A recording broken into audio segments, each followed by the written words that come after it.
happy Venus night. Venus night, Jupiter hour.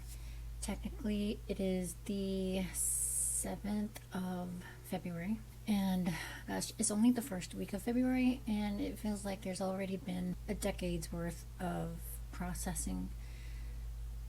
There's so much that has unfolded over the past week, but I feel like it's just been a constant unfolding of revealing of secrets, and it just is an action-packed month. Actually, it reminds me of a saying that one of my best friends used to say. Jordan, she's an angel now. She was from Texas, and she used to say big things come in small packages. And so that is definitely the case with the month of February. And it really started, I guess things really took off when Neptune entered Aries on January 30th. That was when the veil, in my opinion, like the first layer has been removed. Like the veil has been thinning for a while now. And now that Neptune is in Aries, the veil is being removed, and there's a lot of glaring truths that are staring at us that we may have heard about and we're just completely in disbelief, and maybe we were even in denial, or there was just no way that these ugly truths could be at all true. And then when Saturn enters Aries on the 13th, which is only next week, I feel like that's going to be a complete removal of the veil. And there's just been so much going on. That's why it's been difficult to get my thoughts together and present them in some sort of fashion, because there's just so much to say. There's just a lot going on top of the solar flares that are shooting out from the sun, and they're actually pointed in the direction of Earth. So the energy that's coming from the sun is actually doing a number on our physiological systems. These are meant to upgrade us, upgrade our consciousness, and at the same time it can be exhausting, and we can have all the best intentions of showing up to a commitment, but our body has other plans for us, and that's pretty much just rest. Neptune in Aries is also slowing down or removing the sense of urgency, really making us realize how pulled from our center we have been for generations. We've kind of been in this programming of always doing. And if we're not doing, then we're lazy, or, there's this kind of guilt trip where if you're not occupied, then you have to be working. Your availability has to be consumed with something productive. But rest actually is productive, and that's one of the things that we've learned. That's one of the lessons with Saturn and Neptune in Pisces, is having that boundary, creating those boundaries between having our energy siphoned and protecting our energy. So Neptune in the sign of Aries has been an energy to get used to, because so many people are still very attached to the idea of if you're available, that must mean you're willing to take on someone else's request, and that's just not the case. Actually, it's quite the contrary right now, with this period between the full moon and the new moon. So the full moon in Leo, which there's a couple things, there's some things that I wanted to mention about the things that have already passed, like the Leo full moon, and the upcoming events, transits, these impending celestial events that are coming up in these next 3 weeks. So the Leo full moon, one of the things that Dan Waits pointed out about the fact that there's so much attention on the Epstein list was how the full moon in Leo was at 13 degrees, and Epstein's nodes are at 12 degrees. North node Aquarius, south node Leo. All of this drama that's coming up is coming from his south node, and along with his south node is, there's the vertex. He has the vertex at 19 Leo. Black moon Lilith at 8 degrees Leo. And so all these shadow sides of Leo are coming up, whether he's breathing or not breathing. It's still alive. Like, his energy is still alive as far as astrologically. And there's a lot of synastry between Epstein and the USA, I found. Like, it's interesting that the US North Node is conjunct Epstein's Black Moon Lilith. And Black Moon Lilith is that shadow side of that sign, and in the sign of Leo, it could be that entitlement and flair and drama and attention, and like the shadow sides of Leo can also be demanding, just like wanting the attention. So yeah, all of that is going on with the current events that Dan Waits pointed out. And so that was on the 1st of February. And then Uranus, which was retrograde in Taurus, went direct on the 3rd of February on the fixed star Algol at 27 degrees.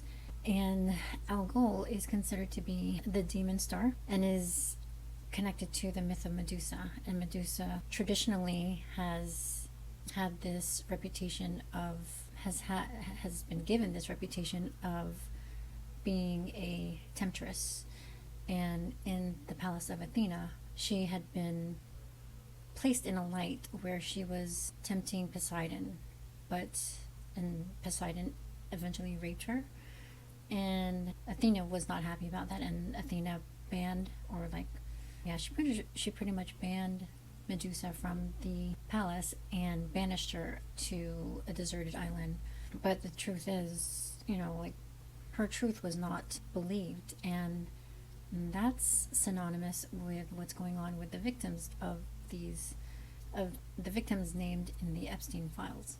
And it's interesting how it is the perpetrators' names that are redacted and not the victims' names. And having that observation, people are pointing out how messed up that is, and the myth of Medusa is really coming to light. And so people speaking out about that fact and how backwards that is, I relate that to Uranus stationing on Algol, which Uranus destroys and dismantles and breaks things down so that the soul can be liberated, so that the truth can come out. And the truth about Medusa's reputation can actually be set right. And so this huge list of victims and perpetrators are being exposed so that we can see the different perspectives that have been not talked about, have been, certain perspectives have been favored, and other perspectives have been like shunned or not given as much importance. And so that's all coming to light, and Uranus stationing on that on the fixed star Algol is right on time. And all of this is really right on time. And I considered this aspect with Uranus going direct on Algol as the pre-Renaissance chaos. And that's something that I borrowed from the movie Belle Verte, which is a French movie that was made in the 70s or 80s, and it was actually banned in Europe. And it's all about this massive revolution, and it's totally in line with what's happening now. And I think there's a few places that it can be viewed. I have a streamed link in my link tree. I can also link it. I think it is linked below. Yeah, it's always linked below, so definitely check it out. And then with Uranus direct now and a stellium of planets in Aquarius, these planets, Mercury, Venus, the Sun, and Mars, will square Uranus, because these are both fixed signs, Aquarius and Taurus. They will square Uranus, which is an aspect of tension. So there's this pressure to release from whatever thoughts, or Mercury's already squared Uranus just on the 5th, and that was something I described that energy as chaotic creativity. So that could have been this like kind of frenzied feeling of research or creativity, or maybe the influx of information that's flooding our feed. So we just want to be very mindful of our energy levels, because this can definitely take a toll on our nervous system, like definitely grounding and consuming like the right foods and not numbing out, and staying very clear, getting enough sleep, and all of that good stuff, being hydrated. And Venus will square Uranus on the 8th, so that would be Sunday. And Venus is all about our finances, relationships, our our values, what we value. And so I'm considering this upended alliances. And this can come as a shock because Uranus, the nature of Uranus is sudden shocks and surprises. But it's all in the name of liberation of the soul. And actually, there is a Chinese astrologer, feng shui astrologer, Lydia Griffith, who was on the Lawless Astrology podcast. And she described this period between the Leo full moon and the Aquarius new moon, which is also the new fire horse year, as this period of rattling of the snake. So we're technically still in the wood snake year, where we're shedding our skin, and the rattling of the snake is when the snake is getting ready to attack, and the rattle is that warning. And so right now it's a time to reclaim our energy and let go of any distractions and really recenter and be clear with what we want for ourselves, and so that we can be ready when fire horse year is upon us, so that we can not be dragged by this energy, is how she described it. So with the square between Venus and Uranus, and these are two energies that are in mutual reception. Venus is the ruler of Taurus and Uranus is the ruler of Aquarius. So there's an agreement there where there is this understanding of what needs to be done. Like what unfolds is understood. Like there's this understanding of what's going to happen. Everybody is feeling this for themselves, and I think we're at a point in humanity now where we don't have to be bound to these obligations, because all of us are returning to ourselves. And so as the month goes on, the sun will also square Uranus, which will be on the 15th of February, and then Mars will square Uranus on the 27th of February.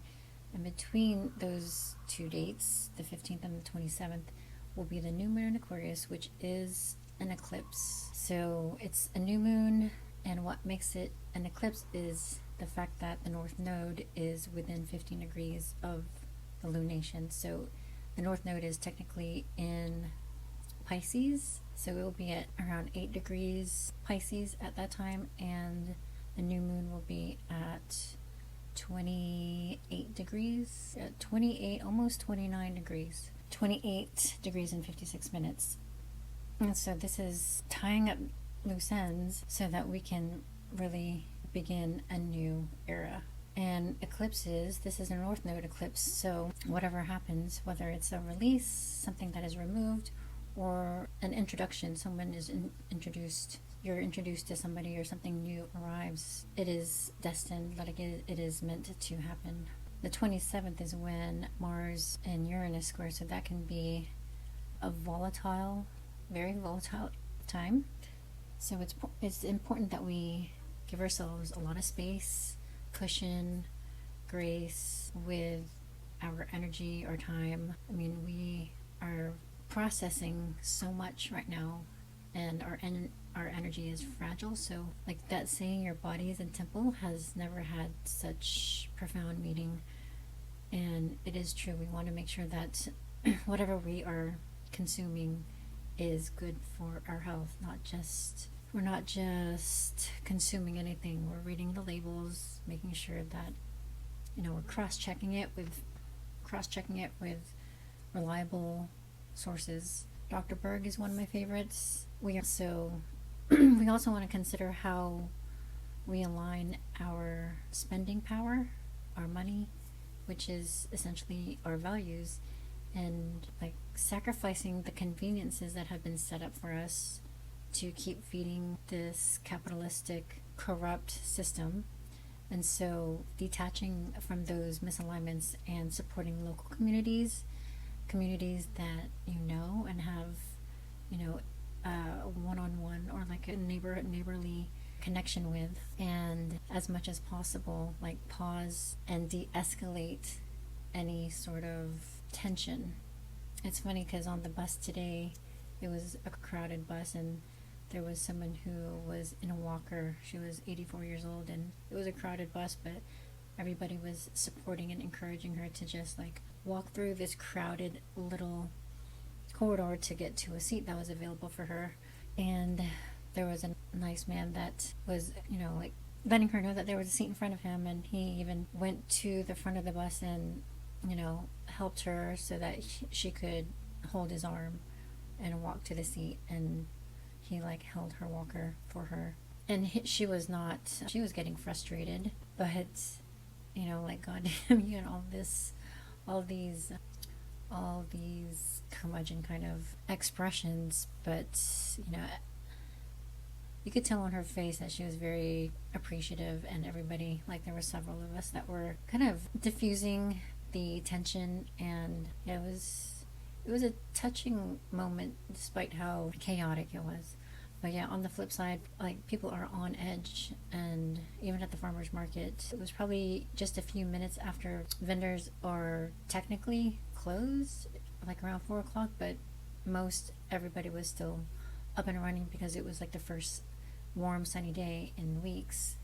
But yeah, there was a vendor who was just like refused service. And when I asked how much the lemons were, and I was taken aback and should have left it there. But yeah, I could have wished her a good day and been happy that, glad to know that they're doing well, that they're not struggling. But yeah, the pushback was off-putting. But it's also showing of someone's true colors, and like there's an energy that gets passed down to whatever it is that they're offering. And knowing that energy is infused into that food is good to know. There's something to be said about, the energy that's trickled down from the top down. That correlates to having this alignment with where you put your money, where you put your values, what you put your energy and your resources into, your energy into, because it all trickles down.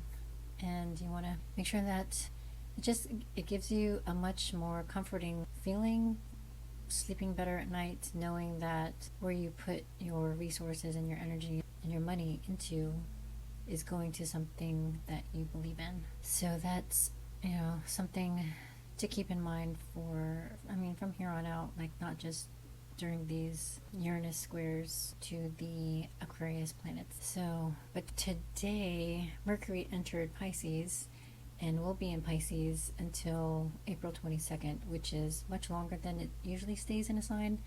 And that's because of the retrograde period that's going to happen around the 26th of February. And it will retrograde at 22 degrees and retrograde back to 8 degrees. And then goes direct on the 20th of March. And then it will be in retro shadow until the 20th of April when it reaches 22 degrees again. So the degrees between 8 and 22 are the degrees where Mercury will pass over 3 times.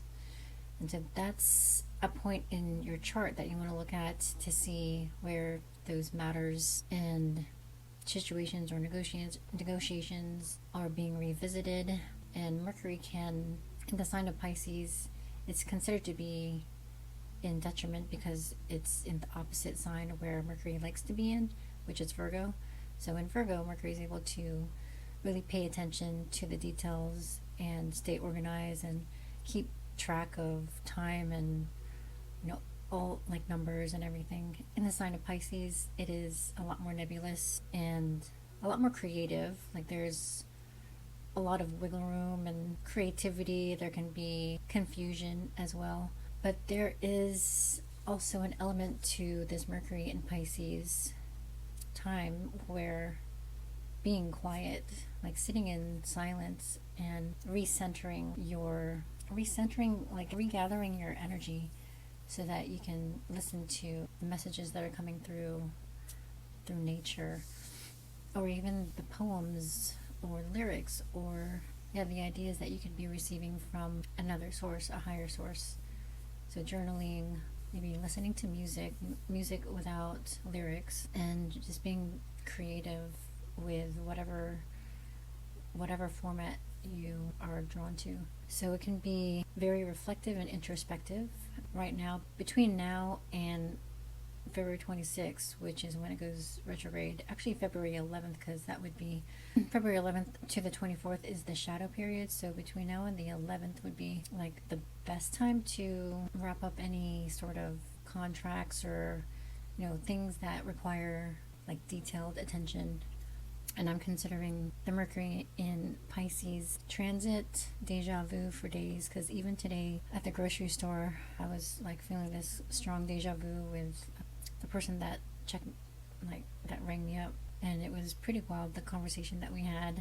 And she saw that I was buying black walnut hull, which is something that she also has used for cleansing and like spell work. So it was a very interesting story that she shared. And there can be even more of that sort of like woo-woo talk, woo-woo conversation while Mercury is in Pisces, just like sharing stories of this other world. And there can be like a remembrance or a resonance with what they're sharing. It was actually pretty comforting to know that other people are on that level.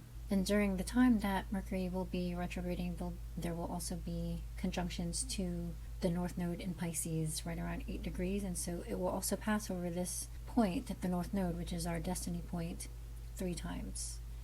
And so those will be moments to pay attention to at 8 degrees Pisces, or 8-9 degrees of Pisces, because the conversations that are had during those times will have some sort of significance in your life. And I wanted to also mention how the late legendary astrologer Andre Barbault has been quoted to say about this particular period in time, speaking about the Saturn-Neptune conjunction happening on the 26th of February at 0 degrees, which hasn't happened in over 6,000 years at that 0 degree. Like the last time Saturn and Neptune were conjunct was in the late 80s when it was conjunct in the sign of Capricorn. But yeah, in the sign of Capricorn, which is also a cardinal sign, but the cardinal points or the world points are at 0 degrees Aries, and like 0 degrees of the cardinal points at that 0 Aries point where it's the beginning of the zodiac. And Andre Barbault was quoted saying, it's placed at the beginning of Aries and in a triangular quartet of planets with a double sextile to a trine between Uranus and Pluto. Uranus in Gemini, Pluto in Aquarius, which is what we've just been looking at. It's the most benefic configuration of the century, and its interplanetary partnership will work for the best in a splendid relaunch of civilization. That's bold. That's a bold statement. Like a splendid relaunch of civilization. So this is something to be excited about. The fact that we are alive, aligned during this time.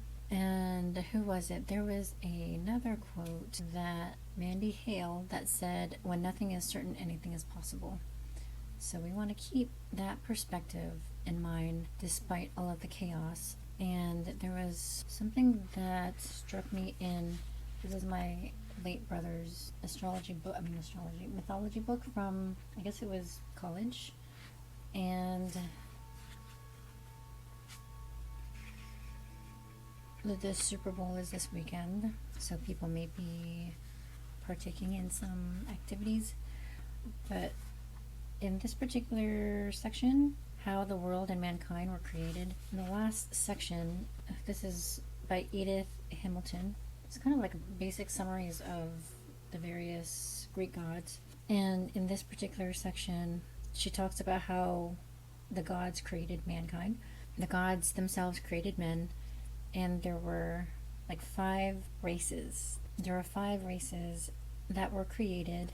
They made first a golden race. These, although mortal, lived like gods without sorrow of heart, far from toil and pain.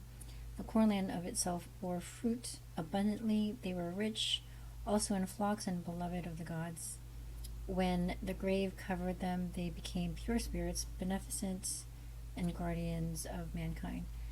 And then it goes through the second and third and fourth races from like gold. The second race of silver was very inferior to the first. They had so little intelligence that they could not keep from injuring each other. They too passed away, but unlike the gold race, their spirits did not live on after them. The next race was of brass. They were terrible men, immensely strong, such lovers of war and violence that they were completely destroyed by their own hands. This, however, was all to the good, for they were followed by a splendid race of godlike heroes who fought glorious wars and went on great adventures which men have talked and sung of through all the ages since. They departed finally to the Isles of the Blessed, where they lived in perfect bliss forever. The fifth race is that which is now upon the earth, the Iron race. They live in evil times, and their nature too has much of evil, so that they never have rest from toil or sorrow. As the generations pass, they grow worse. Sons are always inferior to their fathers. A time will come when they have grown so wicked so that they will worship power. Might will be right to them, and reverence for the good will cease to be. And at last, when no man is angry any more at wrongdoing or feels shame in the presence of the miserable, Zeus will destroy them too. And yet, even then, something might be done if only the common people would arise and put down rulers that oppress them. And so those are the 5 races that God's created.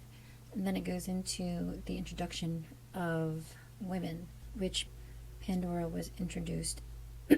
Zeus created Pandora for Prometheus as revenge. So Zeus made a great evil for men, a sweet and lovely thing to look upon, in the likeness of a shy maiden, and all the gods gave her gifts, silvery raiment, and broidered veil, a wonder to behold, and bright garlands of blooming flowers and a crown of gold. Great beauty shone out from it. Because of what they gave her, they called her Pandora, which means the gift of all.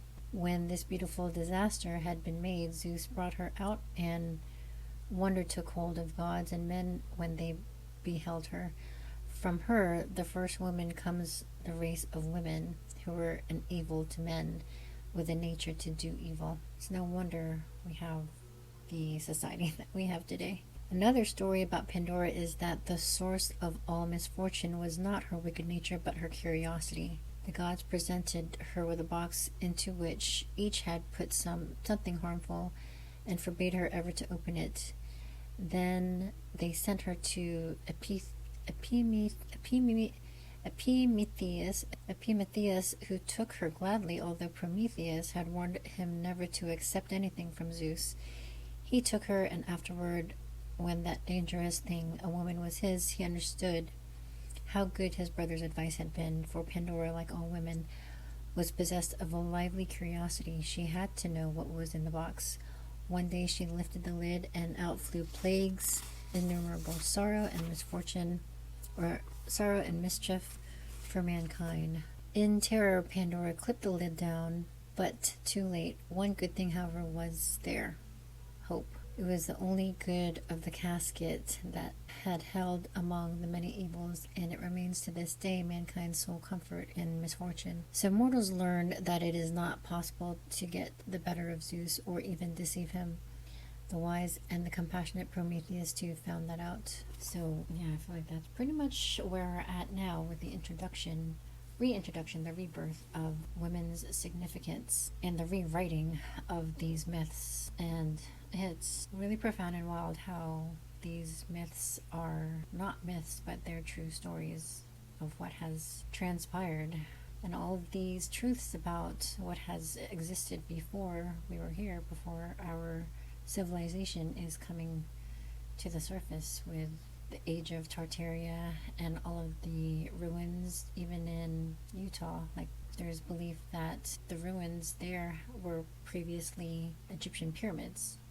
And so the United States is just like the old world that included dragons, not dinosaurs. And the petrified wood was what was left from the huge flood that is mentioned in this book.